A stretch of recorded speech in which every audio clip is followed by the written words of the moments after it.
Duta Besar Australia untuk Indonesia, Paul Grickson, siang tadi bertemu dengan Wakil Presiden Yusuf Kala di kantor Wapres Jakarta. Namun Paul membantah pertemuannya ini hanya untuk membahas eksekusi mati terhadap 2 anggota Bali 9.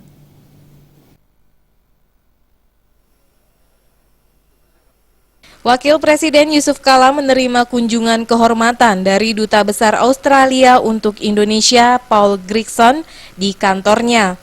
Adapun tujuan utamanya adalah Paul memperkenalkan diri sebagai Duta Besar Australia untuk Indonesia, menggantikan rekannya sebelumnya Greg Moriarty. Selain itu, keduanya juga membahas kerjasama antara Indonesia dengan Australia, khususnya di bidang ekonomi. Usai bertemu, Paul membantah pertemuannya dengan Wapres turut membahas eksekusi mati 2 anggota Bali 9 asal Australia. Menurut Paul, pertemuannya dengan Wapres bukan praktik diplomatik yang baik dalam membicarakan eksekusi mati 2 anggota Bali 9. Paul menilai pemerintah Indonesia sudah memahami posisi Australia terhadap eksekusi mati tersebut. In the business sector. Sir, it is about your government opinion. Our country decide to delay death penalty.